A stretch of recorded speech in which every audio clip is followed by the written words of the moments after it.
Hello बच्चों, welcome to our channel electric physics by VK Garg. इस video में हम लोग देखने वाले हैं question number 76 to question number 100 के solutions from the chapter atoms from a very popular book NCERT at your finger tips by the publication MTT. इससे पहले जो 3 पार्ट्स थे उसमें हमने क्वेश्चन नंबर 1 टू 75 के वीडियो सॉल्यूशन आपके साथ शेयर किए थे। उम्मीद है आपने उन सभी वीडियोस को देखा होगा। So let us start the discussion of question number 76. Question number 76 ये क्या कहता है बेटा? In the question number 75, if ground state energy this, what is the ground state energy of Munich hydrogen atom? तो 75th question क्या था वो भी हमें यहां पर देखना पड़ेगा, बट हम सोल्यूशन किसका कर रहे हैं? 76th क्वेश्चन का कर रहे हैं। जैसे आपने 75th क्वेश्चन में देखा था कि रेडियस के ऊपर क्या इफेक्ट पड़ेगा, वैसे ही हमें एनर्जी के ऊपर इफेक्ट देखना है। उस क्वेश्चन में भी 75th में डिस्कशन में मैंने आपको बताया था कि जो रेडियस है वो मास के इन्वर्सली प्रोपोर्शनल होता है, वेलोसिटी मास के इंडिपेंडेंट होती है और जो एनर्जी है वो मास के डायरेक्टली प्रोपोर्शनल होती है। ये मास किसका होता है? ये जनरली हमारे पास जो पार्टिकल ऑर्बिट कर रहा होता है हाइड्रोजन एटम में, इलेक्ट्रॉन का मास होता है। किसका होता है? इलेक्ट्रॉन का। बट इसी 76 टू 100 में हम 2 क्वेश्चन ऐसे देखेंगे जिसमें हम इस मास को किसी और मास से रिप्लेस करेंगे। तो वो साथ में बने रहिए, वीडियो को जरूर देखें तो आपको वो चीजें भी समझ में आएंगी। बट यहां पर अगर हम देखें तो ये मास होता है जो ऑर्बिटिंग पार्टिकल है, इलेक्ट्रॉन है, उसका मास होता है। तो यहां पर अगर मैं देखूं तो ई डैश बाय ई ये किसके बराबर आएगा? Mass of muon, mass of muon, mass of electron. Mass of muon कितने टाइम्स है बेटा? 207 टाइम्स मास ऑफ इलेक्ट्रॉन है। तो ये हमारे पास आ गया। तो ई डैश कितना हो जाएगा? 207 इनटू एनर्जी कितनी थी? -13.6 इलेक्ट्रॉन वोल्ट। मल्टीप्लाई कर दीजिए बेटा। अगर आप इसको 207, मैं माइनस आगे लिख लेता हूं, डेसिमल को थोड़ा सा एडजस्ट कर लेता हूं सो दैट कि मैं बहुत पास की वैल्यूज लिख पाऊं। समझ में आया? 2 यहां से हटा दिए, 1 यहां से हटा दिया, तो 10⁻³ आ गया। अब ऑप्शन के हिसाब से देखें तो किलो इलेक्ट्रॉन वोल्ट में था, तो मेरे पास ये किलो इलेक्ट्रॉन वोल्ट बन गया। अब इनको मल्टीप्लाई करना है। अगर आप 2 से मल्टीप्लाई करते हैं इसको तो ये हमारे पास 2.72 हो जाएगा। उससे थोड़ी सी बड़ी वैल्यू 2.7 से थोड़ी सी बड़ी वैल्यू क्या दिख रही है? 2.8। तो वो हमारे पास क्या हो जाएगी? आंसर हो जाएगी। क्लियर है? उम्मीद है ये बात समझ में आई होगी। ये क्वेश्चन नंबर 75 का सॉल्यूशन हमने प्रीवियस पार्ट में देखा था, पार्ट 3 में। अब हमने 76 नंबर क्वेश्चन का सॉल्यूशन देखा है। उसमें 75 में हमने आर का रिलेशन यूज किया था, इसमें हमने एनर्जी का रिलेशन यूज किया है बेटा। Okay, let's move to question number 77।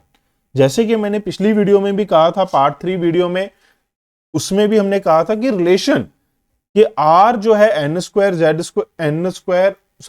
Are की वैल्यू एन जेड पे कैसे डिपेंड करती है, वी की वैल्यू एन और जेड पे कैसे डिपेंड करती है, ई की वैल्यू एन और जेड पे डिपेंड कैसे करती है, ये आपको पता होना चाहिए। और मास के ऊपर डिपेंडेंसी क्या है, इसके ऊपर काफी ज्यादा क्वेश्चन आपको नीट में भी देखने को मिलते हैं और इस बुक में भी काफी क्वेश्चन उसी रिलेशन के ऊपर बेस्ड है। Question number 77, an electron is revolving in nth orbit of radius this, then the value of n. जो रेडियस होता है nth ऑर्बिट का वो क्या होता है? n² r1। r1 क्या होता है? फर्स्ट ऑर्बिट का रेडियस। अब यहां पर इसने क्वेश्चन में थोड़ी सी गलती है। क्या है? ना तो इसने हाइड्रोजन एटम मेंशन किया है, ना ही कोई और एटम मेंशन किया है हाइड्रोजन लाइक आयन। तो यहां पर इसको थोड़ा सा मेंशन करना चाहिए था, बट ये कहां से बच जाएगा? क्योंकि इसने R1 मेंशन कर दिया, और ये R1 की वैल्यू किस में होती है बेटा? हाइड्रोजन एटम में फर्स्ट ऑर्बिट का ये रेडियस होता है। इस वजह से थोड़ा सा सेफ साइड पे हो गया। ये 4.2 एंगस्ट्रॉम है, ये 0.529 एंगस्ट्रॉम आ गया बेटा n²। इसको कट करेंगे तो अगर ये 0.5 होता तो ये 8.4 होता। ये 0.5 से थोड़ा सा बड़ा है तो 8.4 से थोड़ा सा छोटा होगा। अगर मैं अप्रोक्सीमेटली देखूं तो ये 8 के आसपास आना चाहिए। अगर आप कैलकुलेटर से करके देखेंगे तो ये √7.9 आ जाएगा। अब इनमें से कोई भी वैल्यू 7√8 की वैल्यू नहीं बता रही, बट अप्रोक्सीमेटली ये सबसे ज्यादा पास किसके जाएगा? 3 के। सबसे ज्यादा पास किसके जाएगा बेटा? 3 के। तो मोस्ट क्लोज वैल्यू हम यहां पर आंसर में मार्क कर देंगे। बट यहां क्वेश्चन सेटर से थोड़ी सी तो गड़बड़ हुई है कि वो ये रेडियस सही तरीके से यहां पर प्लेस नहीं कर पाए, जिससे ये 9 आ जाता और ये 3 होता। बट मोस्ट क्लोजेस्ट आंसर हम इसमें मार्क कर देंगे और यही आंसर दिया भी गया है। ओके, ये रहा वो क्वेश्चन जिसकी मैं स्टार्टिंग में बात कर रहा था, क्वेश्चन नंबर 78। काफी पॉपुलर, काफी इंपॉर्टेंट क्वेश्चन है बच्चों। ज्यादातर बच्चे इसको डाउट में पूछते हैं। ये क्वेश्चन हमने अलग से भी इसके ऊपर वीडियो रिकॉर्ड की गई है। इसमें क्या कहता है? Positronium is like a hydrogen atom. एक ये हाइपोथेटिकल एटम बनाया गया है positronium, with a proton replaced by positron. यानी कि हाइड्रोजन एटम में क्या होता था? यहां पर एक प्रोटॉन होता था और इसके सराउंडिंग में एक इलेक्ट्रॉन घूमता था। बट पॉजिट्रोनियम में सेंटर पे क्या है? एक इलेक्ट्रॉन ही है, मास ऑफ इलेक्ट्रॉन के बराबर है उसका। पॉजिट्रॉन क्या होता है? Positively charge anti particle of the electron which is massive as of electron. इसका मास इलेक्ट्रॉन के मास के बराबर है और यहां पर क्या है? इलेक्ट्रॉन है।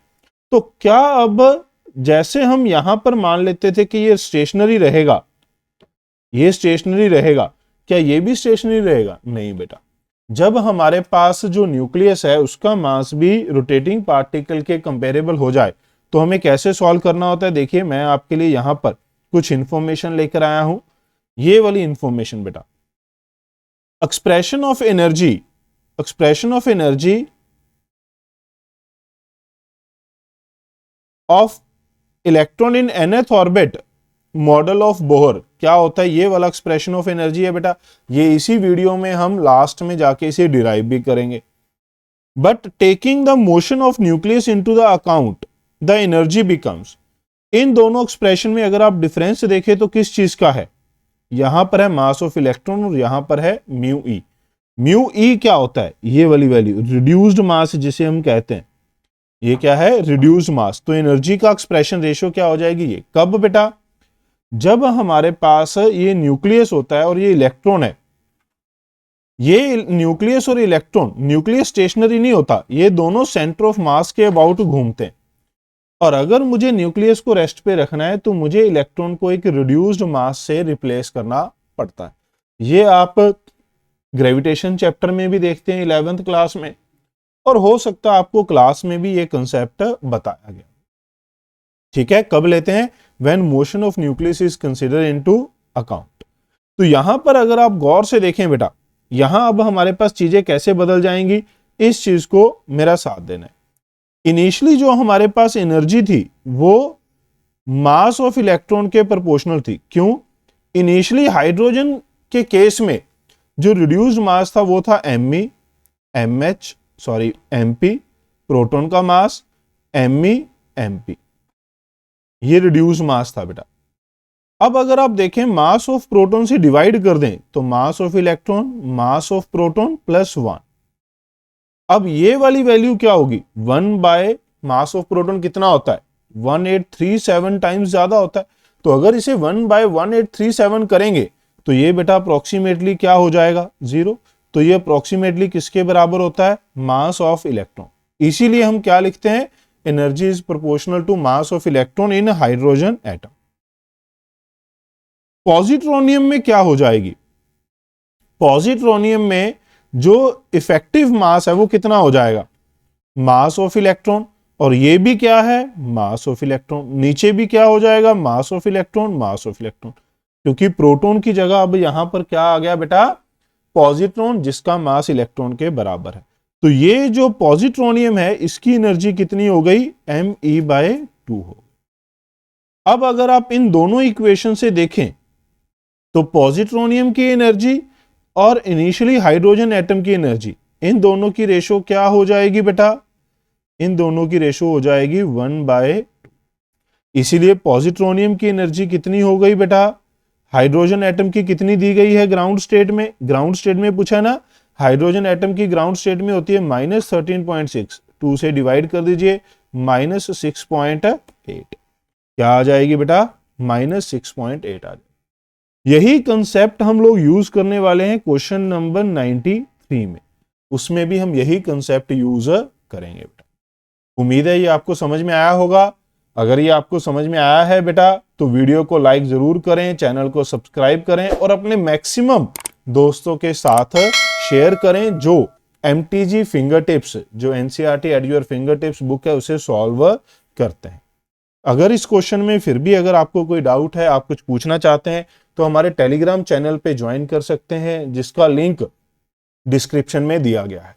ओके, नेक्स्ट क्वेश्चन है बच्चों क्वेश्चन नंबर 79। ये क्या कहता है, minimum energy that must be given to hydrogen atom in ground state so that it can emit H gamma line in Balmer series. अगर आप ध्यान से देखें बेटा तो यहां पर हमें कुछ सीरीज लाइंस ड्रॉ करनी पड़ेंगी। अगर मैं यहां पर कुछ लाइंस ड्रॉ करता हूं इस तरीके से, मैंने कुछ इस तरीके से लाइंस ड्रॉ कर ली बेटा।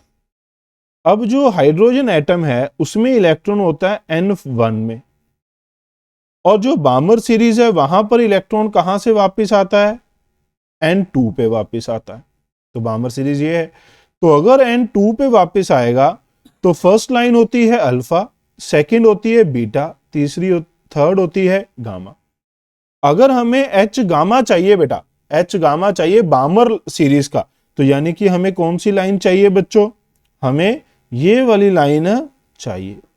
अगर हमें ये लाइन चाहिए तो इसका मतलब ये कहां से आएगा, 3, 4, 5, यानी कि ये लाइन कहां से आएगी, जब ट्रांजिशन हमारे पास कहां से होगी, N5 से N2। तो इसका मतलब ये है कि जो ये हमारे पास हाइड्रोजन एटम था, इसको हमें कितनी एनर्जी देनी पड़ेगी such that it shift to 5th orbit, ये हमें निकालना है बेटा। तो ये एनर्जी किसके बराबर होगी बेटा, फाइनल एनर्जी क्या है, -13.6 डिवाइड बाय 5 का स्क्वायर। इनिशियल एनर्जी क्या है बेटा, 13.6 1 का स्क्वायर। अब अगर आप देखें तो -13.6 डिवाइड बाय 25 प्लस 13.6। अब अगर आप देखें तो ये अगर 27.2 होता तो ये एग्जैक्ट 0.5 आता, तो ये 0.5 से थोड़ा सा बड़ा होगा, ये 0.5 से थोड़ा सा बड़ा होगा, प्लस 13.6, यानी कि ये हमारे पास 13.1 से थोड़ा सा छोटा होगा। 13.1 से थोड़ी सी छोटी वैल्यू कौन सी है, 13.06। तो ये हमारे पास क्या हो जाएगा बच्चों, आंसर हो जाएगा। क्लियर है, हमें कौन सी लाइन चाहिए थी, H गामा इन बामर, तो वो गामा पहली होती है अल्फा, दूसरी बीटा, तीसरी गामा, यानी कि इमिशन लाइन में 5 to 2 चाहिए। तो 5 to 2 कब आएगी, जब हमारे पास जो हाइड्रोजन एटम है उसको हम N5 तक एक्साइट कर देंगे। तो एनर्जी कितनी चाहिए वो हमने निकाल ली। माइनस का मतलब है थोड़ी सी छोटी, प्लस का मतलब है इससे थोड़ा सा बड़ा। एग्जैक्ट कैलकुलेशन करने की जरूरत हमें ज्यादातर नहीं पड़ती। ओके बच्चों, question number 80। In the question number 79, what would be the angular momentum of H gamma photon if angular momentum of the system is conserved? Angular momentum of the system is conserved। इसका मतलब क्या है बेटा, initial angular momentum क्या था hydrogen atom का, 5, 5th state में था ना बेटा। फाइनल एंगुलर मोमेंटम क्या हो गया हाइड्रोजन एटम का, वो सेकंड स्टेज पे आ गया। ये बात समझ रहे हैं। अब इनिशियली जो हमारे पास था बेटा वो क्या था, सिर्फ और सिर्फ हाइड्रोजन एटम। अब फाइनली क्या है, साथ में हमारे पास क्या है, angular momentum of H gamma photon. But इसने कहा है angular momentum of system is conserve. Initially electron यहां था, ये इसका मोमेंटम था। जब ये इलेक्ट्रॉन यहां आ गया तो ये इसका एंगुलर मोमेंटम हो गया, साथ में एक फोटोन एमिट कर दिया गया। तो उस फोटोन का एंगुलर मोमेंटम क्या होगा, वो ये, और यही हमें निकालना था। तो एंगुलर मोमेंटम क्वेश्चन में साफ साफ कहा है कि कंजर्व है, इन दोनों को कंजर्व कर दीजिए बेटा। 2 pi plus H gamma equal to 5H by 2 pi. इसको उधर ले जाइए तो हमारे पास क्या बचेगा, 3H बाय 2 पाई। h/2 को और क्या लिखा जाता है बेटा, h बार, क्या लिख दिया जाता है, h बार। तो ये हमारे पास क्या आ जाना चाहिए, आंसर आ जाना चाहिए। क्लियर है बेटा, उम्मीद है आपको ये बात समझ में आई होगी। एंगुलर मोमेंटम क्या करना है, कंजर्व करना है, क्वेश्चन में क्लियरली ये बात कही गई है। नेक्स्ट क्वेश्चन की तरफ बढ़ते हैं। क्या कहता है बेटा, क्वेश्चन नंबर 81 क्या कहता है हमें,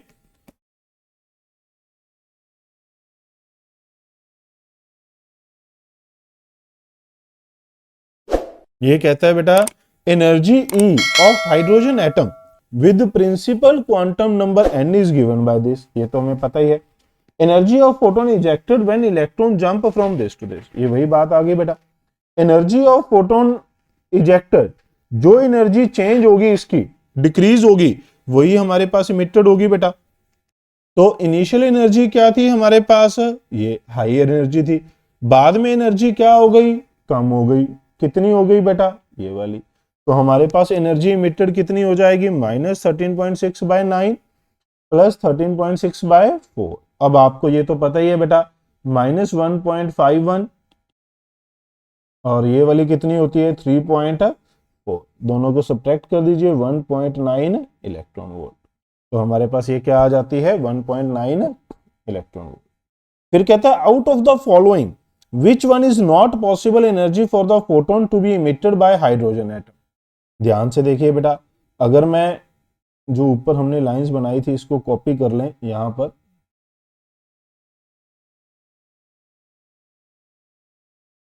अगर आप इसको ध्यान से देखें बेटा,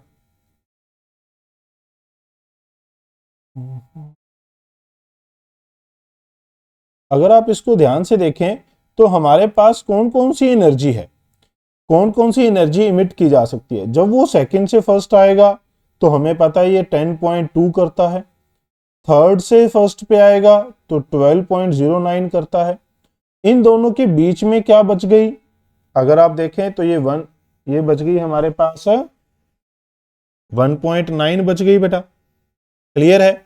ऐसे ही जब यहां पर देखते हैं तो ये 12.75 होता है, तो इनके बीच में ये क्या बच गया, अप्रोक्सीमेटली 0.65 बच गया बेटा।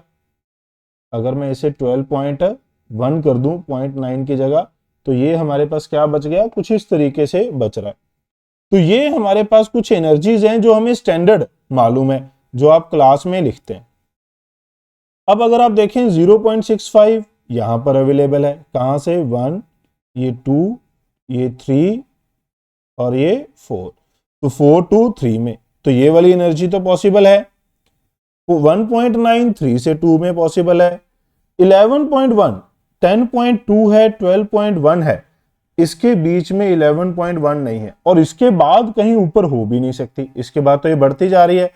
इस शेल तक मैक्सिमम एनर्जी ही 3.4 हो सकती है, तो इसका मतलब ये कभी भी हमारे पास पॉसिबल नहीं है। तो हमने पूछा था नॉट पॉसिबल, तो ये वाली नॉट पॉसिबल है। 13.6 जब आप इंफिनिटी से लेकर आएंगे, जब थोड़ा लार्ज ऑर्बिट से लेकर आएंगे, तो वो क्या हो जाएगा 13.6 हो जाता है। इसलिए हमारे पास जो नॉट पॉसिबल का केस है क्या आ गया 11.1, क्योंकि 11.1 सिर्फ इसी तक आने में हो सकती है।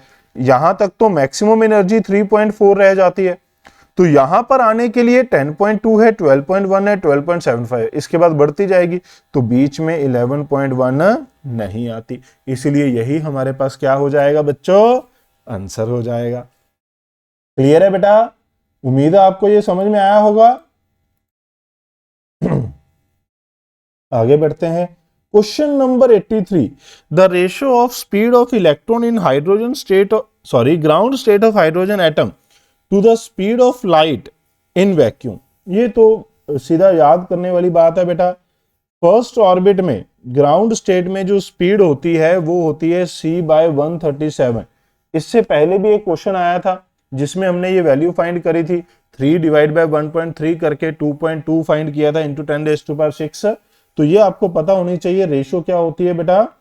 रेशो जो है ये याद करने वाली बात है। मैंने उस क्वेश्चन में भी आपको ये कहा था कि आपको ये वैल्यू याद होनी चाहिए। डायरेक्ट ये ऐसे भी पूछी जाती है और कॉम्पिटिशंस में भी ये रेशो पहले पूछी जा चुकी है। ओके, क्वेश्चन नंबर 84, क्या कहता है, an electron is in excited state in a hydrogen like atom. It has total energy this.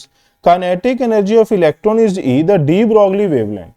अगर आप ध्यान से देखें बेटा, जो काइनेटिक एनर्जी होती है वो हमारे पास टोटल एनर्जी का मॉडुलस होती है, तो इसका मतलब ये कितनी आएगी बेटा, प्लस 3.4 इलेक्ट्रॉन वोल्ट। अब कौन कौन सी दो ऑप्शन में है, इसमें है और इसमें भी है। अब हमें डी ब्रॉगली वेवलेंथ फाइंड करनी है। डी ब्रॉगली वेवलेंथ में कई बार बच्चे गलती कर जाते हैं, ये फॉर्मूला लगा बैठते हैं यहां पर 2m काइनेटिक एनर्जी, फिर यहां वैल्यू पुट करते रहेंगे h की, मास की, और काइनेटिक एनर्जी को फिर जूल में कन्वर्ट करेंगे, काफी लेंथी एक्सप्रेशन बना लेते हैं और आंसर तक नहीं पहुंचते। बट इलेक्ट्रॉन के केस में डी ब्रॉगली वेवलेंथ आपको ये भी तो याद है बेटा, √150/v एंगस्ट्रॉम। v यहां पर क्या होता है, यहां पर v होता है एक्सेलरेटेड पोटेंशियल। एक्सेलरेटेड पोटेंशियल कहां से निकाला जा सकता है, ये होता है इसकी kinetic energy divide by charge. तो काइनेटिक एनर्जी क्या है, 3.4 इलेक्ट्रॉन वोल्ट, उसको इलेक्ट्रॉन से डिवाइड कर दोगे तो क्या बनेगा, एक्सेलरेटिंग पोटेंशियल बन गया बेटा।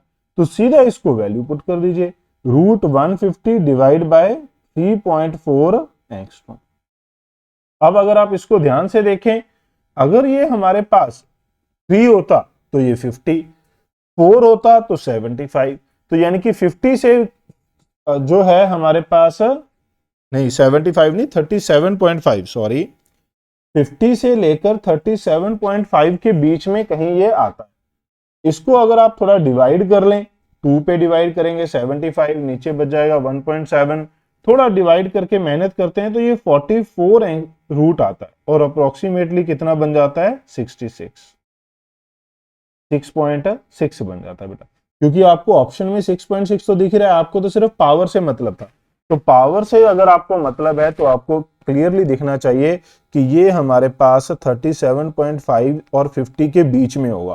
तो आप इसे 42, 43, 44 कुछ भी मान लीजिए, उसका रूट आपको पता है कि वो 66 होगा या 6.6 होगा। आसानी से आप चीजों को देख सकते हैं, एग्जैक्ट कैलकुलेशन की जरूरत यहां पर भी आपको नहीं थी बेटा। ओके, नेक्स्ट क्वेश्चन देखते हैं, क्वेश्चन नंबर 85 क्या कहता है, ये कहता है binding energy of electron in ground state of helium is this, energy required to remove the both electron. काफी पॉपुलर और इंपॉर्टेंट क्वेश्चन है, बहुत सारे बच्चे इसे डाउट पूछते हैं बेटा, बहुत सारे बच्चे डाउट पूछते हैं। अगर आप भी इसी क्वेश्चन को यहां पर देखने आए हैं बेटा, तो मैं बता दूं इससे पहले वाले क्वेश्चन भी काफी इंपॉर्टेंट थे, आप पूरी वीडियो को देखें, आपको काफी अच्छा सॉल्यूशन वीडियो का मिलेगा, आपको पता चलेगा कैसे आप कैलकुलेशन को नीट में कर सकते हैं अप्रोक्सीमेट वे में विदाउट एग्जैक्ट सॉल्विंग। इस क्वेश्चन को अगर आप देखें तो कहता है binding energy of electron in ground state of helium. Helium अगर न्यूट्रल एटम है तो उसकी ग्राउंड स्टेट में हमारे पास 2 इलेक्ट्रॉन होंगे। जो पहला इलेक्ट्रॉन है उसको निकालने के लिए जो एनर्जी चाहिए वो इतनी है, to remove first electron. Energy हमें कितनी चाहिए बेटा, गिवन है 24.6 इलेक्ट्रॉन वोल्ट।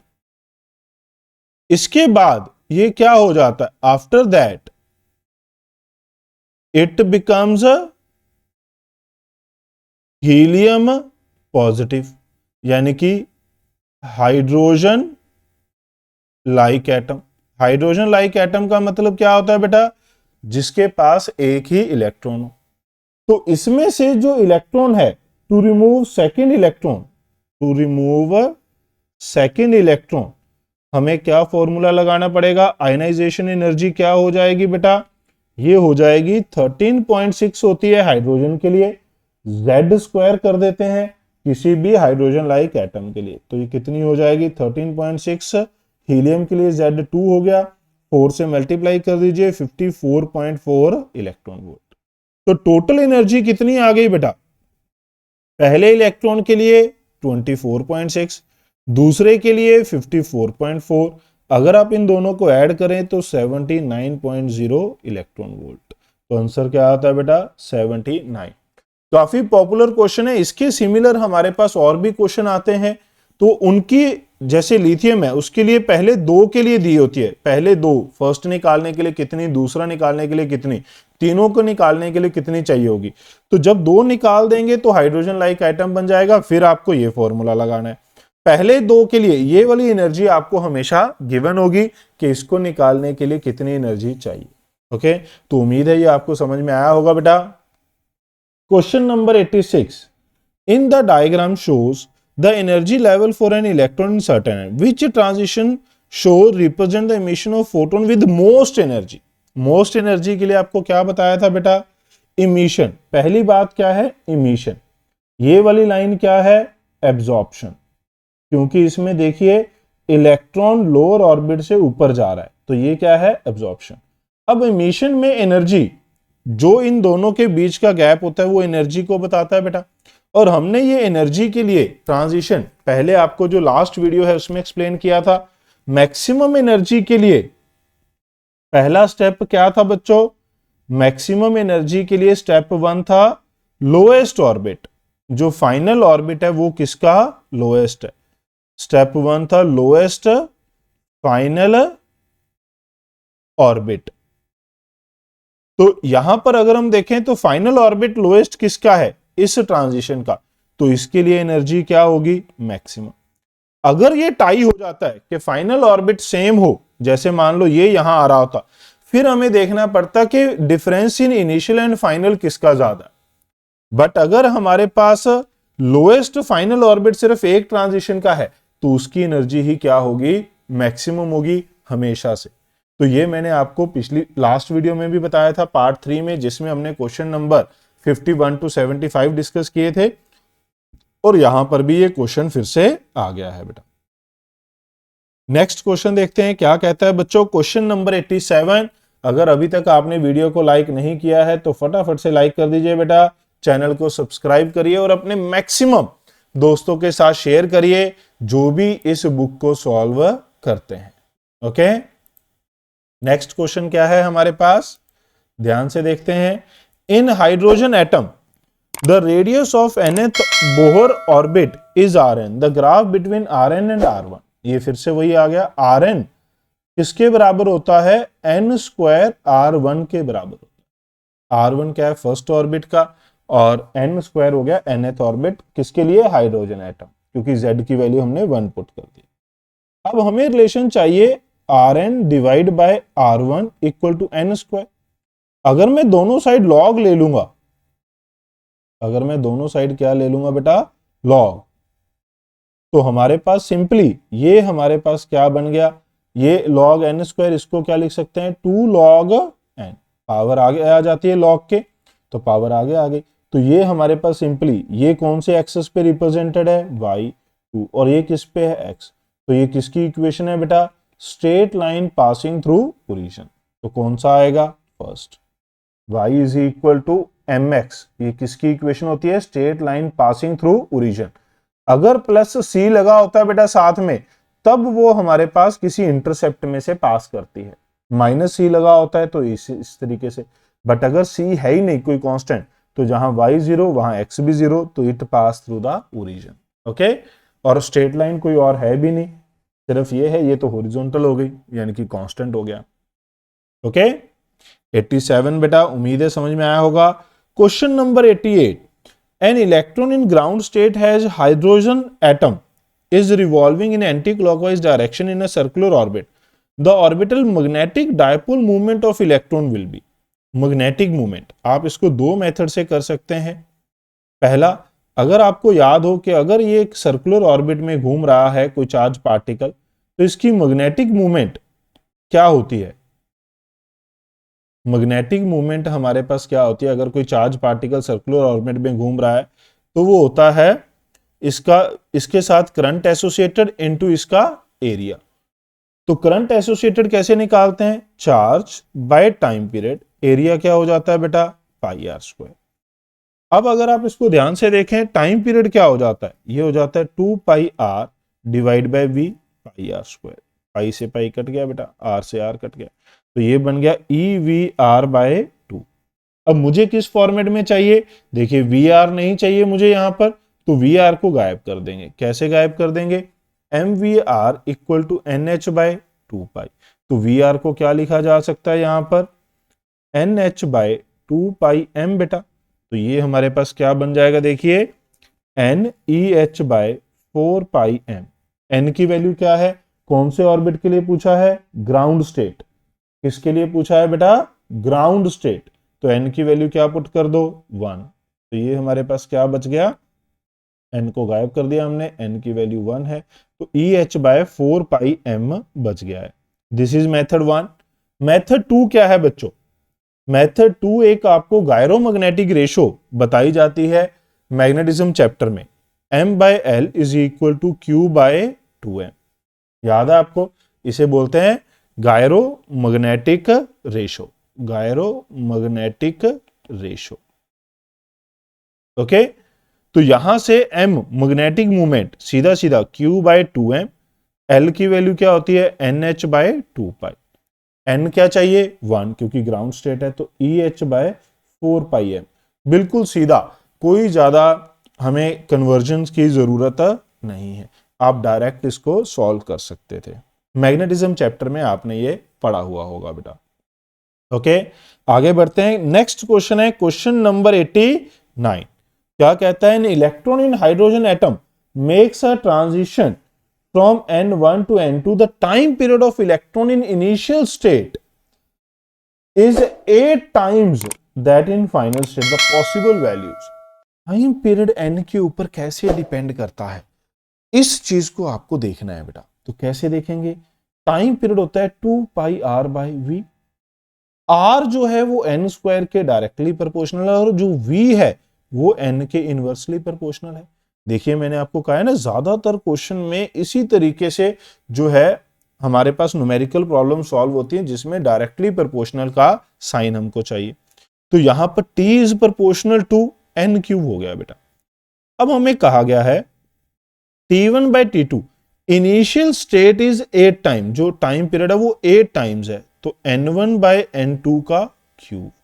तो इसका मतलब हो गया n1 बाय n2 कितना हो गया बेटा? 2। क्यूब रूट ले लिया, 8 का क्यूब रूट क्या होगा? 2। ये बात समझ में आई? तो n1 अब n2 का क्या होना चाहिए? डबल होना चाहिए। क्या इसमें n1 n2 का डबल है? यस, ये हो सकता है। क्या इसमें डबल है? नो। क्या इसमें डबल है? नो। क्या इसमें डबल है? नो। तो हमारे पास आंसर क्या बचा? सिर्फ और सिर्फ ए ऑप्शन। क्लियर है बेटा? बात समझ में आई? तो हमें टाइम पीरियड का डिपेंडेंसी n के ऊपर देखना था। आगे बढ़ते हैं। Ionization energy of lithium 2 positive, ये तो वही हो गई। आयनाइजेशन एनर्जी किसके बराबर होती है बेटा? ये E के मॉडुलस के बराबर होती है। और ये कितना है? हाइड्रोजन हीलियम 2 लिथियम 2 पॉजिटिव क्या है? हाइड्रोजन लाइक एटम, यानी कि 13.6 इंटू जेड का स्क्वायर। और यहां तो किसी और ही फॉर्म में है, HCr की फॉर्म में है बेटा। यहां थोड़ा देखते हैं एक बार, इस तरीके से नहीं करेंगे। यहां पर अगर मैं आयनाइजेशन एनर्जी देखूंगा, तो आयनाइजेशन एनर्जी हमारे पास मॉडुलस ऑफ E के बराबर होगी। और मॉडुलस ऑफ E अगर आप देखें तो ये मैं HC बाय लैम्डा से लेके जा सकता हूं, है ना। और ये किसके बराबर होगा? HC लैम्डा को लिखा जा सकता है R Z square. Ionization energy है तो मुझे 1 से कहां लेके जाना है बेटा? इन्फिनिटी। कहां लेके जाना है? इन्फिनिटी। तो ये हमारे पास आ गया HCr। R क्या है? Rydberg constant. Z कितना है? 3। तो ये कितना आ जाएगा बेटा? 9 HCr। बात समझ रहे हैं? कैसे आप कर सकते हैं? जो एनर्जी हमें चाहिए वो क्या होती है? टोटल एनर्जी जो होती है वो 1 से इन्फिनिटी के लिए होती है। क्योंकि मुझे रेडबर्ग कांस्टेंट की फॉर्म में लिखना है, तो मैंने इसको HC बाय लैम्डा की फॉर्म में लिखा। और HC लैम्डा होता है RZ स्क्वायर। 1 जब आयनाइजेशन की बात हो रही है तो 1 से इन्फिनिटी लेके जा रहे हैं। तो इस तरीके से आप इसे सॉल्व कर सकते थे बेटा। ओके, इस क्वेश्चन को देखिए। क्वेश्चन नंबर 91 क्या कहता है? A hydrogen atom and a lithium 2 positive ion, यानी कि ये भी हमारे पास क्या है? हाइड्रोजन लाइक एटम है। Are both in second excited state, LH LI are their respective angular momentum. Hydrogen like atom के लिए LH जो हमारे पास है वो NH/2 है। सेकेंड एक्साइटेड स्टेट है तो 3H/2। लिथियम के लिए भी ये क्या होगा, वही सेम, क्योंकि जो एंगुलर मोमेंटम है H और पाई पे डिपेंड करता है ना, Z पे ना N पे, तो ये दोनों के लिए क्या होगा बच्चों, सेम होगा, यानी कि ये हो सकता है, ये हो सकता है। दो ऑप्शन बची। अब हमें क्या देखनी है, energy, electronic, and these are energies. जो एनर्जी होती है हमारे पास, मॉडुलस ऑफ एनर्जी, हाइड्रोजन की एनर्जी हमारे पास क्या होगी बेटा, 13.6 डिवाइड बाय 3 का स्क्वायर। और जो हमारे पास लिथियम आयन है इसकी एनर्जी क्या होगी, 13.6 डिवाइड बाय 3 का स्क्वायर इंटू 3 का स्क्वायर। ये हमारे पास क्या है बच्चों, ये है N, क्या है ये N, और ये क्या है Z। तो किसकी एनर्जी ज्यादा है बेटा, डेफिनेटली लिथियम की एनर्जी क्या होगी हमारे पास, हाइड्रोजन की एनर्जी से ज्यादा होगी। मैंने साइन गलत बना दिया है, ज्यादा होगी बेटा। तो लिथियम की एनर्जी ज्यादा होनी चाहिए, तो क्या आंसर आएगा बच्चों, C option should be the right answer. Clear है। Question number 92, the de Broglie wavelength of an electron in first orbit, first orbit is, first orbit में डी ब्रॉगली वेवलेंथ क्या होगी। गौर से देखिए बेटा, de Broglie wavelength on electron in first orbit is equal to 1/4 of circumference, half of circumference, twice and circumference के साथ compare करनी है। डी ब्रॉगली वेवलेंथ होती है H/mv, और MVR किसके बराबर होता है, NH/2π। N कौन सा है, फर्स्ट बोहर ऑर्बिट 1, H/2π। तो MV को यहां पर क्या लिखा जा सकता है बेटा, सॉरी हमें H/mv चाहिए, तो ये आ गया 2πr, तो मैंने यहां पुट कर दिया, ये क्या आ गया बेटा 2πr। अगर यहां n होता, मैं n रख लेता हूं, अगर यहां n होता तो ये क्या आ जाता, n से डिवाइड कर देते हम यहां पर, तो क्या आता 2πr/n। क्योंकि ये फर्स्ट ऑर्बिट है, n इक्वल टू 1, तो wavelength is equal to 2πr, यानी कि this is equal to the circumference of first orbit. 2πr क्या होता है, सर्कल का सर्कमफ्रेंस होता है बेटा, तो सर्कमफ्रेंस ऑफ 2πr के बराबर ये हो गया है। ओके, किसके बराबर हो गया, 2πr के बराबर हो गया है। ओके, आगे बढ़ते हैं बेटा। क्वेश्चन नंबर 93, ये हमें क्या कहता है, ये वही क्वेश्चन आ गया जो हमने पहले डिस्कशन करी थी। मैंने कहा था कि ये हमारे पास फिर से आएगा। कौन से क्वेश्चन में कहा था बेटा, स्टार्टिंग में ही था, जो हमारे पास क्वेश्चन नंबर 78 था। क्वेश्चन नंबर 78 में जो कंसेप्ट यूज किया था वही कंसेप्ट आप यहां पर यूज करने वाले हैं इन क्वेश्चन नंबर 93 बेटा। क्या कह रहा है हमें, ध्यान से देखिए, the wavelength of spectral line in Lyman series of hydrogen atom is this. If instead of hydrogen we consider deuterium, then shift in wavelength of this line will be. अगर मैं कहूं तो कोई ज्यादा फर्क नहीं पड़ेगा, क्योंकि मास बदलेगा, चार्ज वही है, और चार्ज ज्यादा डोमिनेटिंग करता है फोर्सेस में। बट अगर आप ध्यान से देखें तो हमारे पास ये जो दो ऑप्शन है, इसकी वजह से, या फिर अगर आप तीनों ऑप्शन को ध्यान से देखें तो these all options are very close, और थोड़ा बहुत इफेक्ट तो मास का पड़ना ही चाहिए। तो इस वजह से हमें इसे सॉल्व करके देखना पड़ेगा। अब अगर हम देखें, एनर्जी मास पे डिपेंड करती है, तो जो वेवलेंथ है वो मास के इनवर्सली प्रोपोर्शनल हो जाएगी, क्योंकि चेंज इन एनर्जी मास पे डिपेंड करेगी। तो जो एनर्जी वेवलेंथ इमिटेड है वो मास के इनवर्सली प्रोपोर्शनल होगी। अब ये मास कौन सा होगा, मास की जगह पर जब हमारे पास न्यूक्लियस का मास बदल रहा है तो हमें यहां पर रिड्यूस्ड मास की बात करनी पड़ेगी बेटा। तो अब अगर मैं ध्यान से देखूं, पहले रिड्यूस्ड मास क्या था, Me mass of proton divide by Me plus MP। बाद में रिड्यूस्ड मास क्या हो गया, MP। ड्यूटेरियम में कितने डबल हो जाएगा बेटा, न्यूक्लियस का मास कितना हो जाएगा, 2 टाइम्स मास ऑफ प्रोटॉन, क्योंकि एक प्रोटॉन होता है एक न्यूट्रॉन होता है, तो दोनों का मास नियरली क्लोज होता है, तो ये बनेगा।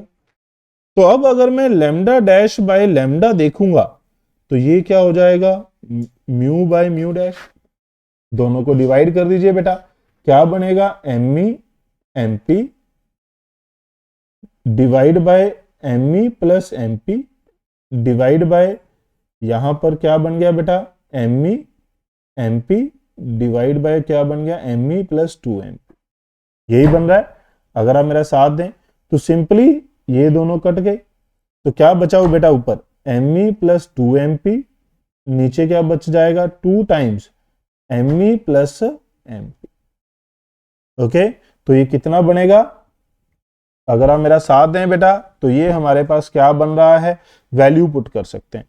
मास ऑफ प्रोटॉन कितना दिया है 1861, तो ये हमारे पास क्या हो जाएगा बेटा m e plus 2 times 1861 mass of electron, नीचे क्या हो जाएगा 2 m e plus 1860 mass of electron, तो मल्टीप्लाई करके ऐड करिए बेटा, ये बन गया 3721 और ये बन गया 3722। बात समझ रहे हैं, यहां पहले डबल किया है फिर प्लस किया है, यहां पहले प्लस किया है फिर डबल किया है, तो सिर्फ एक मास ऑफ इलेक्ट्रॉन का ही तो फर्क रह गया, बाकी सब तो क्या था सेम बेटा। तो ये हमारे पास क्या बन जाएगा लैम्डा डैश बाय लैम्डा, तो लैम्डा डैश हमारे पास कितना आ गया 3721 बाय 3722, बहुत छोटा सा फर्क है, इनटू ये कितना था 1028 एंगस्ट्रॉम। तो आप देख सकते हैं बेटा बहुत ही हल्का सा कम होना चाहिए, बहुत छोटा सा, आप इसको डिवाइड करके देख सकते हैं कैलकुलेटर से, बट 1028 से बिल्कुल छोटा सा, थोड़ा सा कम वैल्यू हमारे पास ए ऑप्शन है, तो मैं उसी को ही मार्क कर दूंगा बेटा, क्योंकि आप देख सकते हैं ऊपर 21 नीचे 22, कोई ज्यादा बड़ा फर्क नहीं है, वो भी 3700 है, समझ रहे हैं। तो इस तरीके से आपको इस क्वेश्चन को करना था बेटा।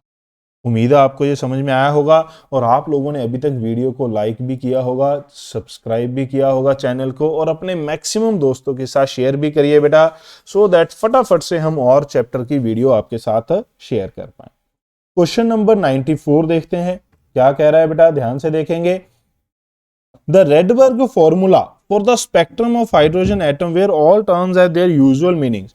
बहुत सारी जगह पर एनर्जी का एक्सप्रेशन लिखा हुआ है बुक में, आप उसको यूज कर सकते हैं, या फिर अगर आप डिराइव करना चाहते हैं, जैसे यहां आ गया, क्योंकि रेडबर्ग फॉर्मूला है हाइड्रोजन एटम, एच म्यू तो हम सीधा सीधा लिख लेंगे, वो तो एनर्जी के चेंज के बराबर होगा, तो हमें पहले एनर्जी का एक्सप्रेशन देखना है। एनर्जी का एक्सप्रेशन आप कहां से देख सकते हैं, आप इसको लिख सकते हैं कि ये काइनेटिक एनर्जी के हाफ के बराबर है, या फिर पोटेंशियल एनर्जी के काइनेटिक एनर्जी के नेगेटिव के बराबर है, और पोटेंशियल एनर्जी के हाफ के। तो ये दोनों चीजें कहां से आएंगी बेटा, एक एक्सप्रेशन होता है हमारे पास M V square 1/4πε0 E square by R square, एक एक्सप्रेशन होता है हमारे पास एम वी आर NH/2π बेटा। यहां से आप अगर आप चाहें तो आर की वैल्यू पुट कर दें यहां एम वी स्क्वायर, तो हमारे पास 1/4πε0 ई स्क्वायर, आर की वैल्यू क्या पुट कर सकते हो NH/2πmv। अगर आप ध्यान से देखेंगे एम से एम कट जाएगा, वी से वी कट जाएगा, 2 से 2, यहां पाई से पाई, तो v किसके बराबर आ गया बेटा E square divide by 2ε0 NH, यही बन रहा है। अब अगर मुझे यहां पर एनर्जी चाहिए थी तो काइनेटिक एनर्जी से निकाल सकते हैं, एनर्जी हमारे पास क्या है -12 mv², वैल्यू पुट कर दीजिए बेटा -1/2 m, v का स्क्वायर करेंगे तो e⁴, नीचे 4ε0 n² h², तो ये कितना बन गया -me⁴ 8ε0 n² h², यही बन रहा है बेटा।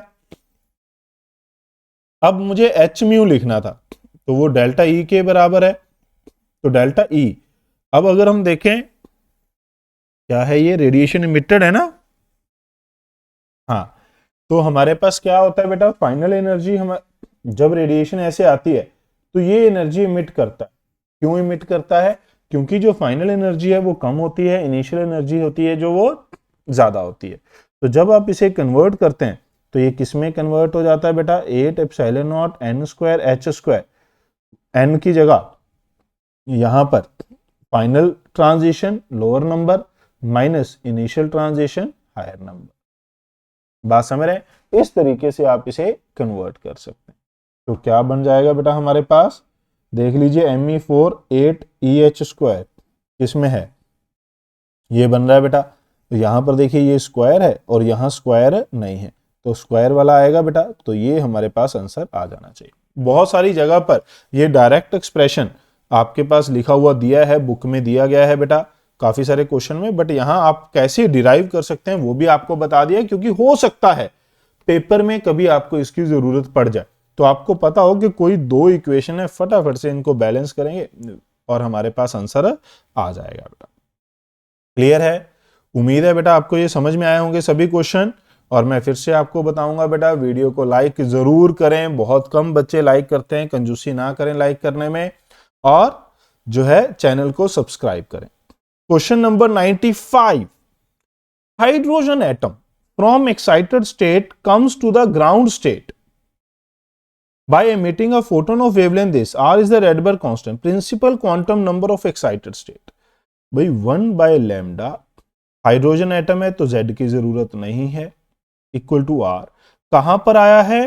एक्साइटेड स्टेट, ग्राउंड स्टेट पे आया है। कहां से?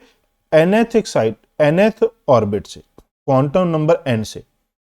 कहां पर आया बेटा? Ground state. तो इसे सॉल्व करना है, बस सिंपल।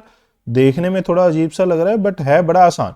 आप इसको इधर ले आइए, 1 by n square 1 minus 1 by lambda r, इसको लैम्डा आर को कॉमन ले लीजिए, यहां बचा लैम्डा आर माइनस 1, तो n किसके बराबर आ गया? Root lambda r divide by lambda r minus 1।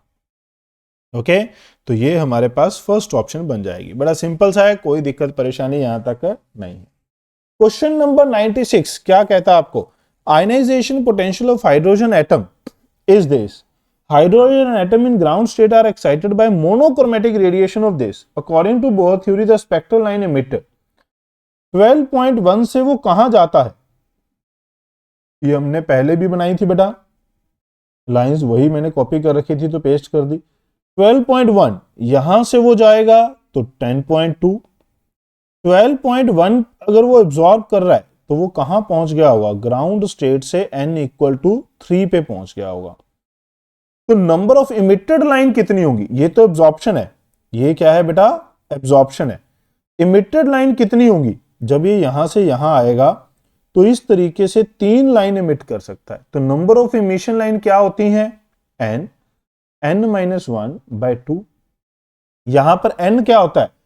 Final, जिस से आ रहा है। 1 क्या होता है? जब वो ग्राउंड स्टेट को आता है, जब वो nth ऑर्बिट से ग्राउंड स्टेट पे आता है तो इतनी नंबर ऑफ लाइन इमिट करता है। तो n क्या है? 3 माइनस 1 बाय 2। तो नंबर ऑफ लाइन इमिटेड कितनी आएंगी बेटा? 3। कौन कौन सी? ये मैंने ड्रॉ करके भी दिखा दिया आपको, बट अगर आप न्यूमेरिकली मान लो ये 5th पे जा रहा होता तो सारी लाइन ड्रॉ करनी मुश्किल है ना, तो फिर आप इसी फॉर्मूला से फाइंड करते हैं। ओके, ड्रॉ करने में कभी कभार एक आधी लाइन रह भी जाती है अगर हायर ऑर्बिट से आ रहा हो, तो इस तरीके से आपको याद रखना है बेटा। ओके, नेक्स्ट क्वेश्चन है 97। क्या कहता है हमें 97? The excitation energy of Lyman, last line of Lyman n1 से n इंफिनिटी होगी बेटा। लास्ट लाइन क्या है? इंफिनिटी पे जाने की, ये वाली है। और इसी को ही, क्योंकि हाइड्रोजन एटम है, इसी को ही इसकी आयनाइजेशन एनर्जी कहते हैं। Same as of the ionization energy, yes, same as the last absorption line in Lyman series, वही है। लाइमन सीरीज में लास्ट एब्जॉर्प्शन लाइन यही तो होगी कि जब ये कहां चला गया? इंफिनिटी पे चला गया, उसके बाद तो ये कंटिन्यूस हो जाएगी, इसके बाद तो सारी एनर्जीज ये एब्जॉर्ब कर सकता है। तो ये दोनों क्या हो जाएंगे? करेक्ट हो जाएंगे।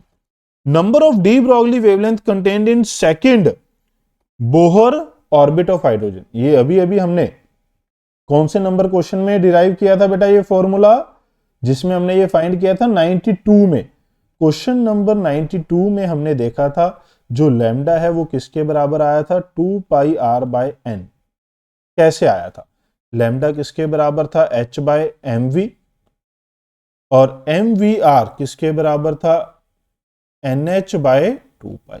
तो हमने यहां लिख दिया 2 pi r by n equal to h by mv। तो वो क्या बन गया बेटा हमारे पास? ये अब कौन से ऑर्बिट की बात कर रहा है? सेकंड ऑर्बिट की। तो सेकंड ऑर्बिट में ये क्या हो जाएगा? 2πr/2। तो सरकमफ्रेंस में कितनी वेवलेंथ है बेटा? ये क्या है? सरकमफ्रेंस ऑफ सेकंड ऑर्बिट बेटा। सरकमफ्रेंस में कितनी वेवलेंथ है? 2 वेवलेंथ। तो क्या आएगा? Number of D Broglie wavelength in second orbit कितनी हो जाएंगी? 2। nth ऑर्बिट में पूछेगा तो कितनी हो जाएंगी? n lambda equal to 2πr, तो n हो जाएंगी। तो सीधा सीधा आप याद रख सकते हैं, जो ऑर्बिट उतनी ही डी ब्रॉगली वेवलेंथ। ओके बेटा। Question number 99। उम्मीद करता हूं कि अभी तक जितने भी हमने क्वेश्चन किए वो सभी आपको समझ में आए होंगे बेटा। फिर भी अगर आपको किसी क्वेश्चन में कोई डाउट है, कंफ्यूजन है, तो आप हमारे टेलीग्राम चैनल पे ज्वाइन कर सकते हैं, जिसका लिंक डिस्क्रिप्शन में दिया गया है। और मैं फिर से आपको याद करा दूं, अगर अभी तक आपने वीडियो को लाइक नहीं किया है तो जरूर लाइक करें बेटा, चैनल को सब्सक्राइब करें और अपने उन सभी दोस्तों के साथ शेयर करें जो MTG NCERT at your finger tips book solve करते हैं। क्वेश्चन नंबर 99 भी काफी इंपॉर्टेंट क्वेश्चन है। इंपॉर्टेंट क्या कहते हैं? If there are n atoms in a source of laser light and each atom is emitting the light of intensity I, the total intensity produced। जो ये है ये सुपरपोजिशन के ऊपर बेस्ड है। सभी जो हमारे पास सोर्स है उनको हम कोहेरेंट सोर्सेज मानते हैं बेटा। क्या मानते हैं? कोहेरेंट सोर्सेज मानते हैं। और उनके बीच का फेज डिफरेंस क्या मानते हैं? 0। अगर n सोर्स हैं तो रिजल्टेंट एम्पलीट्यूड क्या हो जाएगा? Na हो जाएगा, क्योंकि सभी कोहेरेंट सोर्सेज हैं। इनिशियल फेज डिफरेंस सभी में 0 माना जाता है। तो नेट एम्पलीट्यूड हमारे पास क्या हो जाएगा? जब 0 फेज डिफरेंस होगा तो सभी ऐड हो जाएंगे बेटा। ऐड हो जाएंगे तो किसके बराबर बनेगा? ये Na। और जैसे ही हमने एम्पलीट्यूड लिखा तो एम्पलीट्यूड क्या होता है? Intensity is proportional to amplitude का स्क्वायर।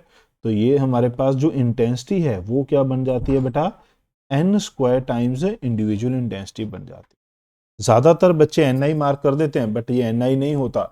ये हमने वेव ऑप्टिक्स चैप्टर में भी पढ़ा है, 11th क्लास के वेव में भी पढ़ा है। जब 3 सोर्सेज हम किसी फेज डिफरेंस के साथ मैच कराते हैं तो रिजल्टेंट इंटेंसिटी, हमें पहले रिजल्टेंट एम्पलीट्यूड फाइंड करना होता है, फिर हम उसको किस में कन्वर्ट कर पाते हैं? इंटेंसिटी में। क्योंकि जो फेजर है वो एम्पलीट्यूड के लिए अप्लाई होता है, इंटेंसिटी के लिए डायरेक्टली अप्लाई नहीं होता है। ओके बच्चों। Question number 100। ये तो लेजर की डेफिनेशन है। क्या कहता है लेजर? ये होती है light amplification by stimulated emission of radiation. ये आपको मेमोराइज करना है, याद रखना है। बहुत सारे बच्चों को तो पहले से ही याद होता है बेटा। ओके। तो इसी के साथ हमारी ये discussion, video solution of question number 76 to 100 from chapter atom from very popular book NCERT at your fingertips by publication MTG खत्म होती है बेटा। उम्मीद करते हैं कि आपने वीडियो को लाइक किया होगा, चैनल को सब्सक्राइब किया होगा। Thanks for watching. Remember to like, share and subscribe.